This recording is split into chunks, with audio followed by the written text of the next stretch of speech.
It is a great honor to introduce the Vice President of the United States of America, Mr. Joe Biden. Thank you. Vice President Joe Biden came to Dallas today, joined by Mayor Mike Rawlings, to discuss the importance of improving infrastructure. Specifically, the Vice President focused on the high-speed rail line already in the works to Houston and the possible expansion between Dallas and Fort Worth. Biden expressed disappointment that Texas declined federal funding for the rail.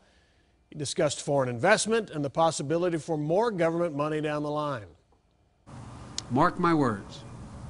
When they see a train going 200+ miles an hour that's clean, on time, and functioning, you're going to see the rest of the United States, including even our Republican friends who weren't happy, I mean it sincerely, weren't happy about it, all of a sudden saying, because the demand in their city, why don't we have that? Why don't we have that? Former Dallas Mayor and U.S. Trade Representative Ron Kirk was also at today's event. He's an advisor for the company developing the train, Central Texas Railway. He's also an investor in the project. Right, Ambassador Kirk, we thank you for being with us. I'm going to switch back and forth from calling you Ambassador and Mr. Mayor, if you don't mind. You comfortable with both? Call me. We've known each other long enough. 20 years. 20. You know, I got elected 20 years ago, and you were a brand new Cub reporter. It's been all right. It's been a good run for both of us, I think. All right, I saw you a few weeks back, and you were pitching high-speed rail. You're very excited about it. You're involved in this thing. Tell me why people in Dallas and Plano and Richardson, why should they be excited about high-speed rail? What will it do for them?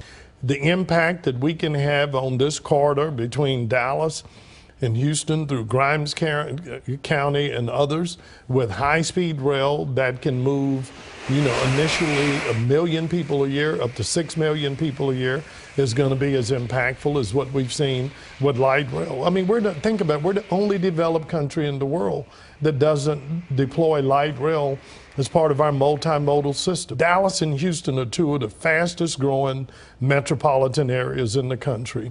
We're only going to continue to grow. Well, we agree. We agree that interstates are a mess. Nobody wants to drive I-35. Nobody wants to drive that. So if this is the answer, I think people would be interested. But how about you got to get the land, and I think there's a lot of work to be done there. Let me tell you what Texans Against High-Speed Rail told us today when they found out we were interviewing you. It says, our chief concerns are the use of eminent domain by a private company that will remain the predominant financial benefactor, this private company, as well as the use of tax subsidies that will undoubtedly be necessary when the project fails to meet its financial obligations.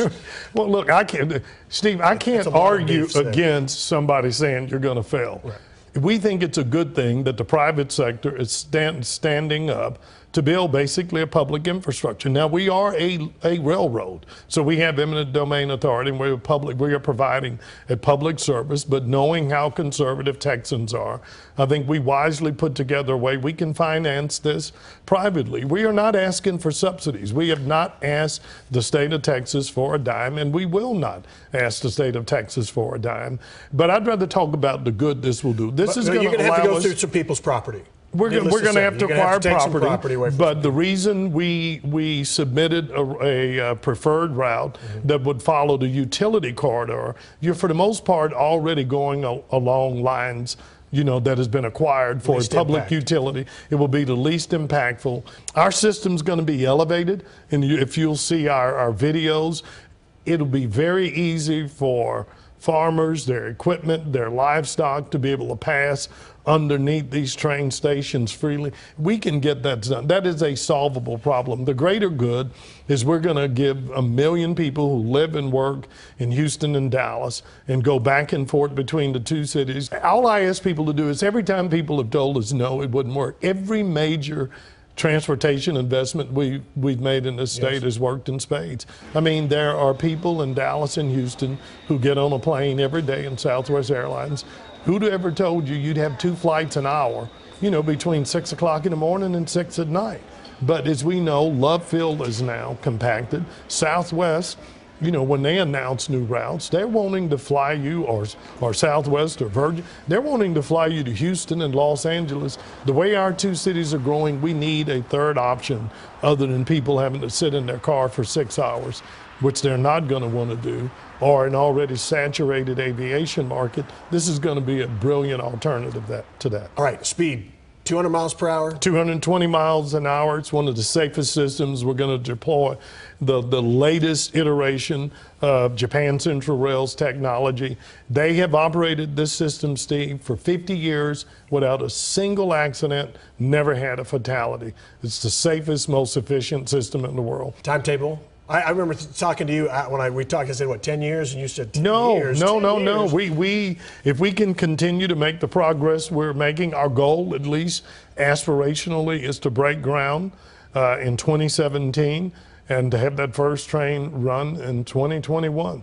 All right. You look younger, but I look a little different than I did 20 years ago. I got to hurry and get this thing. 10 years. I can't wait 10 years. I want to get this train running. Okay, Mr. Ambassador, Mr. Mayor. Good to see you, my friend. Happy 20. Thank you. And you on the 20th anniversary of when you were elected mayor. Very nice. Thank you. You bet.